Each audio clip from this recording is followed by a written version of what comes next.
You know, I think probably the weakest link in all of evolution theory is the idea of the origin of life from non-living chemicals.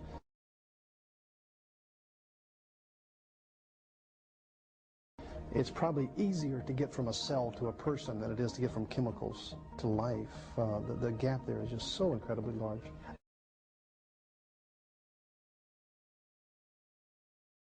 I'm convinced that life is so complicated, so complex, so intricately engineered that wherever life exists, God created it. It could not have come by natural processes.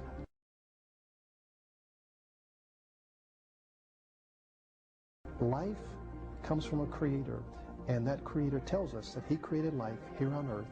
Here we see it, unimaginably complex. It must have been created.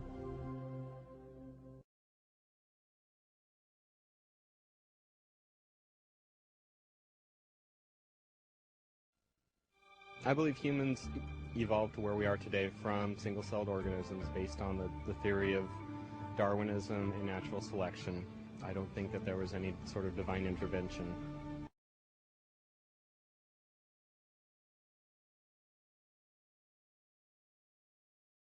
I believe evolution is pretty much a proven theory.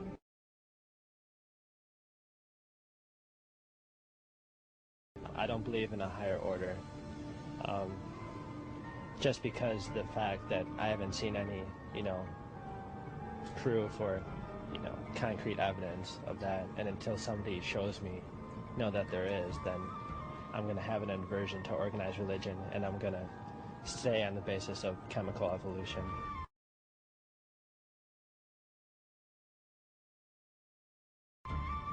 No life is simple.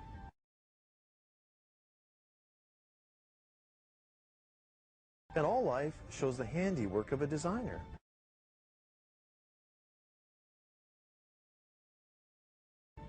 Scientists know this, yet many believe in chemical evolution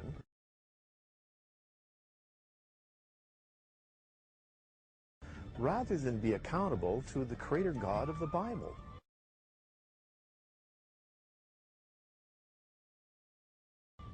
Next, we will examine the evolutionary view that simple life has evolved into complex life.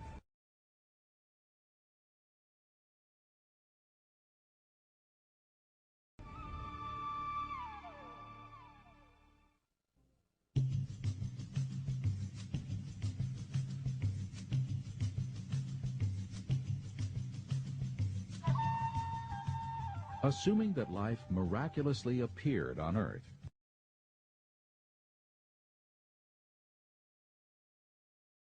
is it possible that single-cell life evolved to become all the complex plants and animals we see today?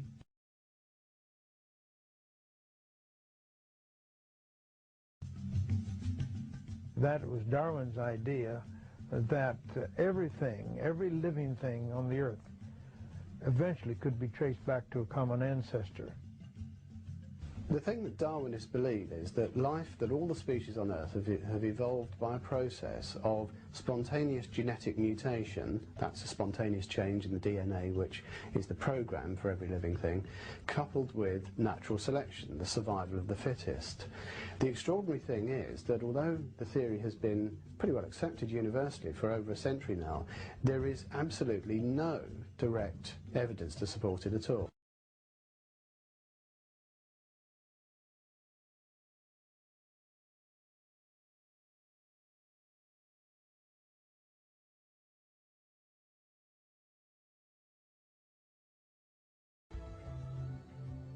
Charles Darwin theorized that given enough time, one kind of animal could evolve into another.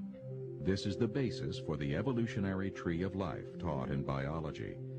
Yet Darwin himself acknowledged the lack of transitional fossils in the rock strata.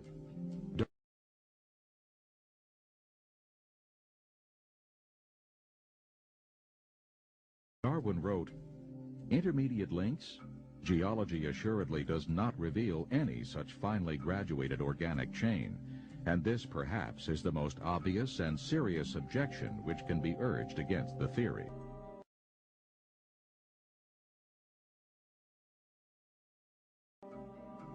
Evolutionists claim that these invertebrates in turn evolved into vertebrates, such as fish.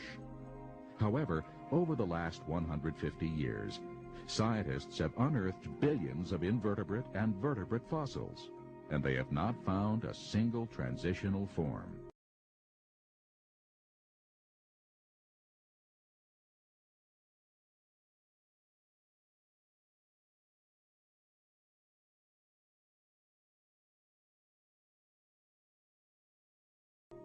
Now, the fact that we have no ancestors for the fishes, the vertebrates,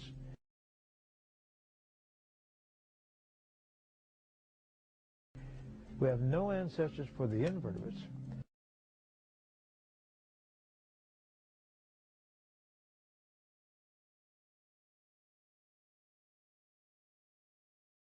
means that we didn't have any ancestors.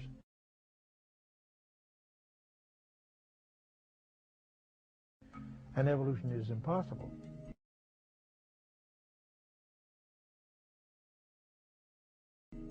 A study of the geological record confirms that the major groups of animals each appear abruptly and fully formed.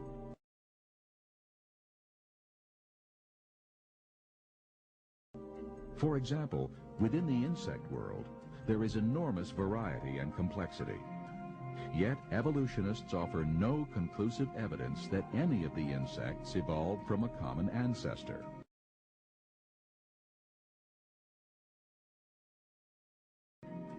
The same problem exists for all of the great variety of amphibians,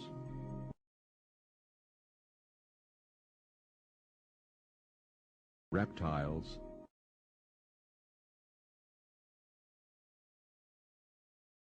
and mammals.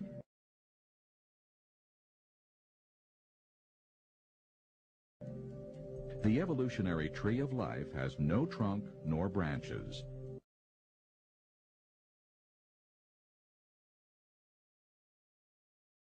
Therefore, all of the implied intermediates are only blind speculation.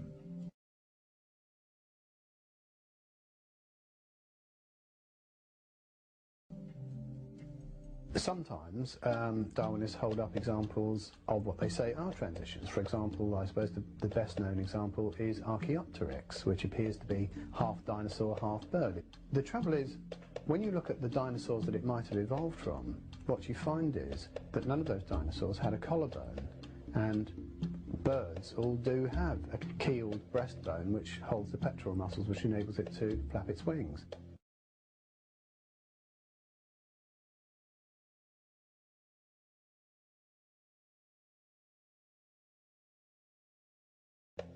It has been claimed in the past that Archaeopteryx was really nothing more than a feathered reptile.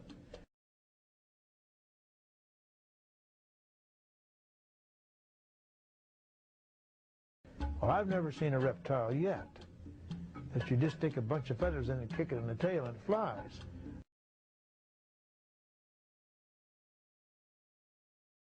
No, Archaeopteryx flew.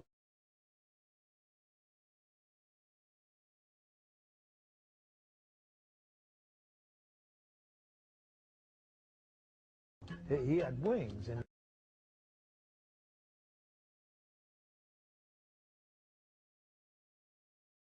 certainly wasn't a feathered reptile. As a matter of fact, I have an article here before me, published in March 1996 in the Journal of Vertebrate Paleontology, and the authors say this: the avian features of the skull demonstrate that Archaeopteryx is a bird rather than a feathered non-avian archosaur.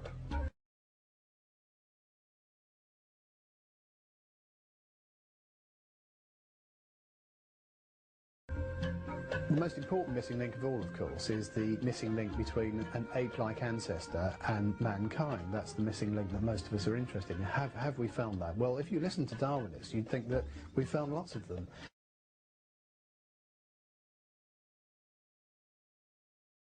In fact, the evidence really isn't there at all. All of the fossils that have been found so far have been classified, reclassified, either as human or as ape. And so far the missing link is still missing.